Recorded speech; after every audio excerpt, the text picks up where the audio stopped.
I am Jonah. My pronouns are they, them, theirs. I am an activist, a socialist, an organizer, a Christian, and a church pastor up in Milwaukee, Wisconsin. And I am joined today by Jacob Morrison, who is on the ground in Alabama in the midst of turns out multiple important labor union efforts. A lot of us are keeping an eye on Bessemer, Alabama right now. But Jacob, could you tell us a little bit more about the scope of your work that you do on the ground every day in, day out in Alabama? Absolutely. Thank you, Jonah, for having me. And yeah, it's good to be a Union Talk radio show host in Alabama right now. We've we've got a lot of stuff to talk about. So, my name is Jacob Morrison. My pronouns are he, him. I am the co-host of the Valley Labor Report. We are a Union Talk radio show that airs on a conservative talk radio station, actually in Huntsville in North Alabama, and we are now syndicated on 3 other radio stations. We play in New Orleans, in Russellville, Alabama, and beginning next week, we're going to be in Tuscumbia, Alabama, on a soul and R&B station. So we're very happy to be expanding into the Tennessee Valley and across the Southeast.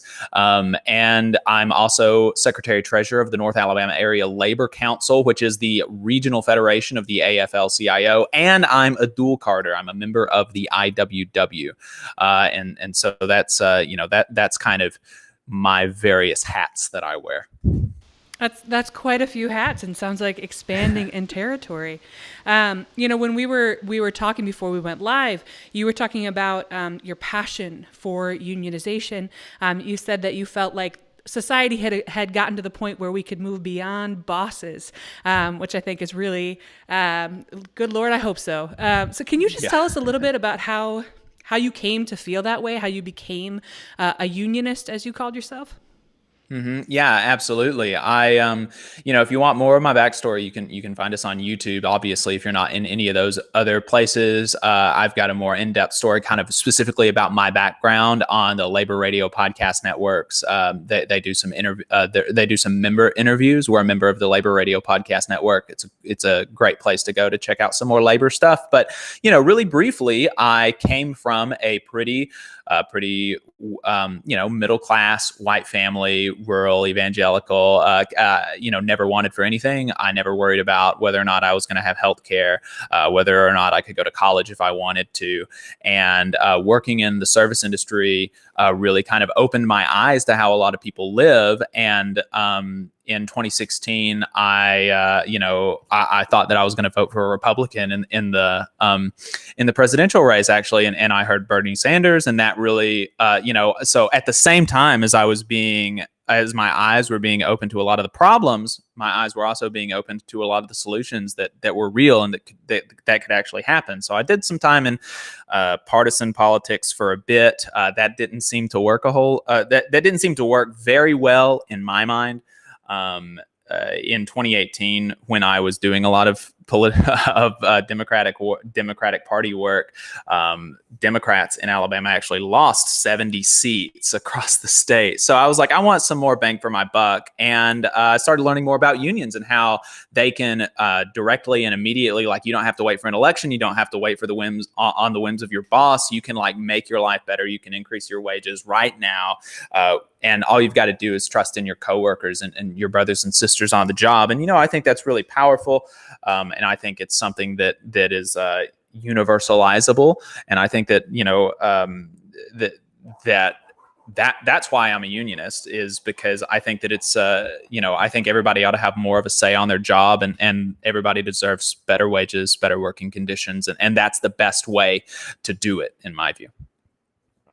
Yeah, I mean, I think that there are a lot of people that I come into contact with who are on the ground activists, who are members of churches, for instance, who have a lot of ideas about how the world could be a different and better place, but feel really ill-equipped to begin. So why, you started to get into this already, but what are some of the things that a unionization effort can bring immediately to a community that's fighting for ultimately an entirely different world, right? A world without bosses.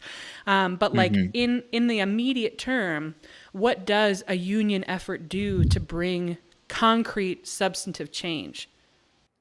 Yeah, well, so what does it do? There are a couple of questions in there that it seems to me, and to bring concrete change. And so, what are the concrete changes that it can bring, and then how does it bring that change? I think is the best way to unpack that. And it seems to me, and so what are the changes that it brings?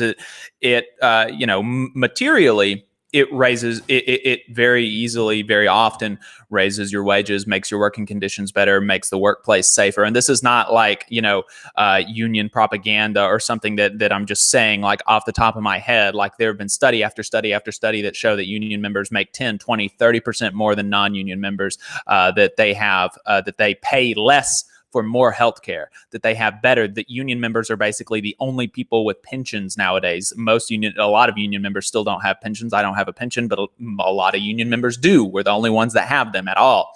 And they make your workplaces safer. There on union construction sites, there are like 80% less fatalities. Union nursing homes had 40% less COVID deaths during this pandemic. I mean, the real kind of concrete things, and it's a lot. It's a lot. And the last one hits on some of the community benefits as well. Like it's not just good for the workers, it's good for the communities, because that's like the patients are getting better care because the nurses there have a voice on the job, because they can say like, look, we need more staff, we need more PPE, and they've got a mechanism through which they can make their voices heard. They also, in Wisconsin, after Act 10, this was a kind of reverse experiment. What did unions do and what are they now not doing? Female teachers, women teachers in Wisconsin now make 10% less than male teachers, and all teachers make 10% less than they did before Act 10. There was no wage gap between male and female teachers in Wisconsin before the passage of Act 10, and now everybody makes about $10,000 less, and men make 10% more than women. And so, there are a lot of things, and it also empowers people to act in their community because it gives democratic education to people. You learn Robert's Rules of Orders, you learn how to conduct a meeting, you learn how to you learn how to have civil conversations with people that you disagree with. Like in Alabama, to have a union, you're going to have to talk to people that are conservative. You can't get around that, and you've got to be civil, and you've got to talk to people, and you've got to understand how they think, and they've got to understand how you think. We talked to a couple of union nurses that had that exact dynamic. One of them was a conservative, one of them was a liberal, and the conservative was like I never knew how human liberals were. That's just crazy to me that these people are so real. And it builds connections across political boundaries, across racial boundaries, across gender boundaries, and it empowers people to make their lives better through their own actions, right? Not through the actions of politicians. It's not some indirect process. It's really direct. And so, but how does that happen? It's because people coming together. The really simplest explanation of it is, or the simplest illustration of it is, what would happen tomorrow if your boss walked off the job, right? Not very much. A lot of people are able to work, and often do work, in situations where their boss is not there most of the time. I worked in a restaurant for 3 years where the boss was only there, the owner was only there a few times a year, and we worked fine, right? So then the flip side of that is, what happens if all the workers walk off the job tomorrow? It can't function. And so if the workers are aware of the power that they have, they're educated enough to be able to exercise that power, they can win gains for themselves, their customers, their patients, and their communities.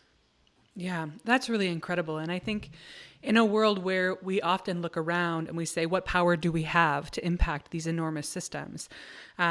Bringing in that analysis of saying, as a workers, if we can build that solidarity together to make collective choices and to collectivize our power, we have enormous ability to intervene on the way things are working, at least in our local workplaces. And that's really huge. So everybody that has any interest in unionization or labor politics has their eye on Bessemer right now. Can you tell us a little bit about what's going on at the Amazon warehouse and why this particular union fight is so important? Absolutely. And this is a pretty short interview, but we've got several interviews with Amazon workers, RWDSU members, RWDSU staff, elected officers on our YouTube channel. You can go and learn more. But the broad strokes are they built an Amazon facility in and opened it in March of 2019, or no, 2020, March of. No, January 2020, something early 2020. And just 3 or 4 months after, there were a few employees there that were so fed up with the working conditions already that they went to RWDSU and started putting together a plan to form a union. They went public in October or November, began getting cards, authorization cards, which is a document that you sign saying I authorize the union to represent me. Saying that I authorized the union to represent me, and they got enough of them to hold an NLRB election. And so the election happened. They faced a lot of anti-union propaganda from Amazon, a lot of kind of not not fair play kind of stuff. But they got more than half of the bargaining unit to sign authorization cards, which is wild, right? They had more than half of the people say in writing, I want a union in my workplace. And so now the votes are being counted, and we'll see if they were able to retain all of those votes. But one of the things that was interesting that I think really goes to show the power that this movement in Bessemer has behind it is originally the union only wanted 1,500 bargaining member unit. Yeah.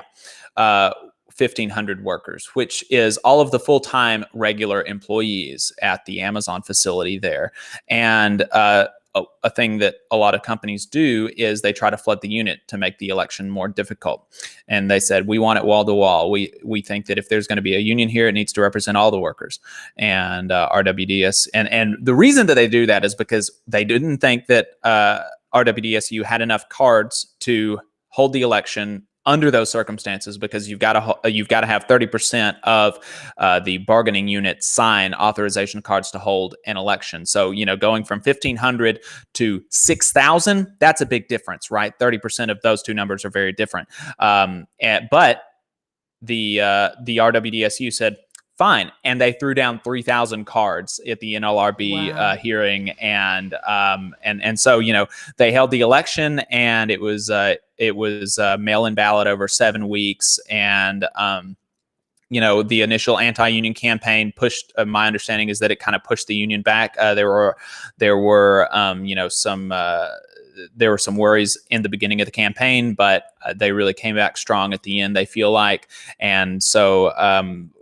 They feel cautiously optimistic. I feel very optimistic myself. So we'll see how it plays out. The NLRB has said that they expect the public vote count to begin towards the end of this week. So we'll see if that actually happens. Last week they were saying it was going to be the beginning of this week. So I don't know that what that means. Unfortunately, is that there are a lot of challenges. It's not been made public who the challenges are coming from, but we'll see what happens and. What happens with those challenge ballots? In Collectivo, there's a coffee shop in Wisconsin, where you're at. Yep. Yeah, that was tied. It was tied 99 yes votes to 99 no votes, and there were 16 challenge ballots. So we're going to see what happens with those. Wishing those workers the best of luck, and hoping that we don't have that situation here in Bessemer.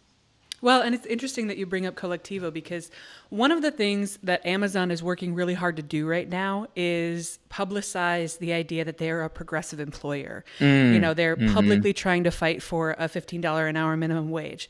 Collectivo in my city, in Milwaukee, did the same. They were kind of like, we're a local homespun progressive coffee shop. We're not Starbucks. So, there is this PR campaign.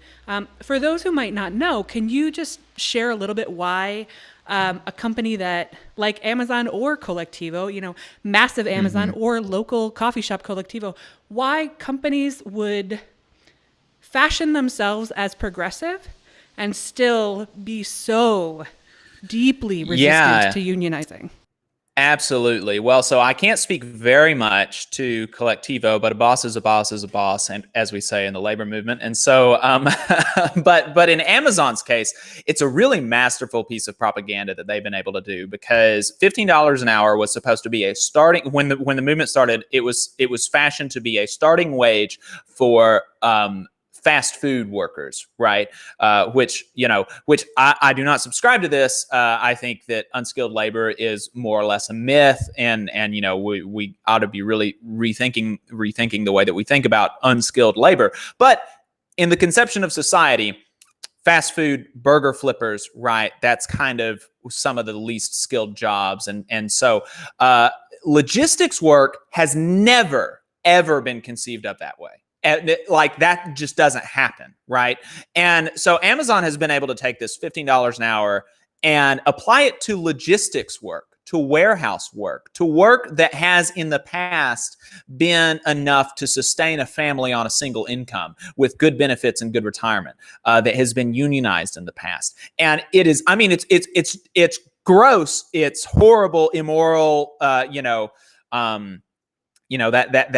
James chapter 5, I think I think it is, about woe to One the of my rich, right? favorites. Yeah. Yeah, Your it riches is. have spoiled and will testify against you in court. Yeah. Exactly. I mean, it's disgusting. But that's what they're doing. They're trying to make it, they're saying, oh, look, we're giving them $15 an hour. That's not even what regional warehouses that are unionized with RWDSU, that are these small local, their CEOs aren't making even millions of dollars. I don't think. Maybe they're making $1 million, right? But they start out at 18, 19, 20, $21 an hour. And, the ability of them to change the narrative to $15 an hour is good pay. Average pay for logistics work is absurd. But also, there are a lot of other things with the working conditions. They work long days. They get very few breaks. They are monitored like a hawk. I couldn't imagine working in such a surveilled working environment. It's really disgusting. Any second that you take away from your workstation is monitored. It's called time off task. If you take too many bathroom breaks, you can be terminated. If you come in late, just a second late, you're terminated. The bathrooms are across football fields. And so, all that is, if you take too much, that can be time off tasks. You don't get paid for it. Their lunch breaks are only 30 minutes. And again, they're having to walk across these football field length warehouses. And by the time they get there, they don't have time to even heat up their food, and they've got to go back to work. It's super, like, it's horrible, and they do not have any say over how anything is done in the workplace. And that's really the big thing that I've heard from making calls for RWDSU is like, look, we want to be able to relax a little bit more. We want to have better breaks. We want to have longer breaks. We want to have longer lunches. We want to have shorter days. But we just want a voice. Like, we are the ones that are making Bezos rich. We deserve a voice on the job. Right. Anything else that you would like to let people know about the labor movement as it's going down in Alabama, and we're, all eyes on Amazon? Is there anything else you want to highlight?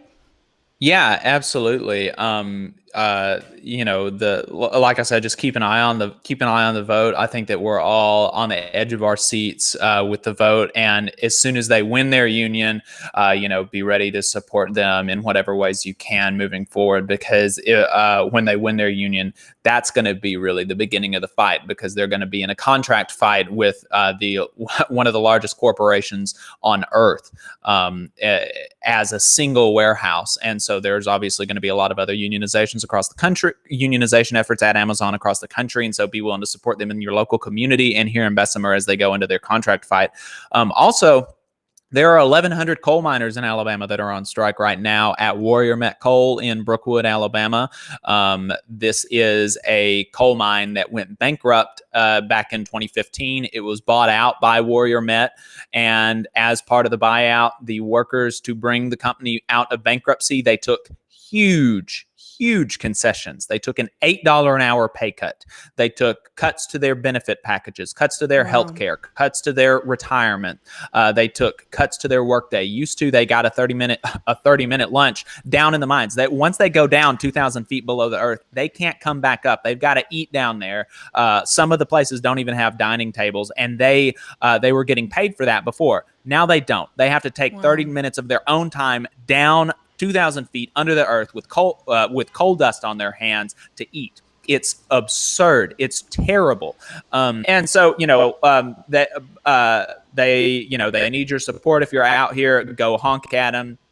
Drop by some water at the district office. Jonah, I'll send you a link to their address to the district office where folks can drop off some stuff. They got a tentative agreement, and the membership is going to be voting on that over the next couple of days. And so the details of that tentative agreement are not public. They'll be made public shortly. And so, hopefully, hopefully they got a good deal. Hopefully they were able to, all that they're asking is to be compensated at the same rates that coal miners are elsewhere in the state. So, they're not asking for anything unreasonable, and I'm hoping that they got it.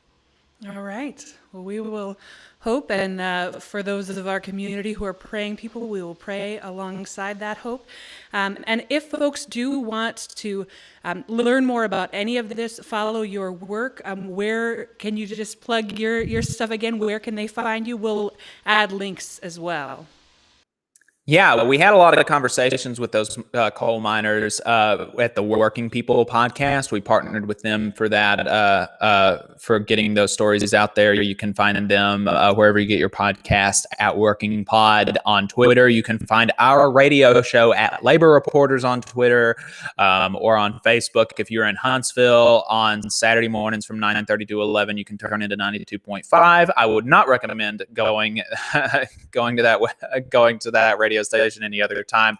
We're on Sunday mornings in Russellville. That's on 100.3.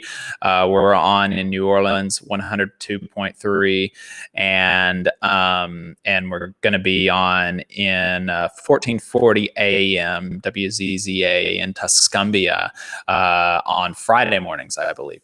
So But the best way for folks outside of Alabama, outside of New Orleans, is going to be on YouTube, Facebook, Twitter, those places.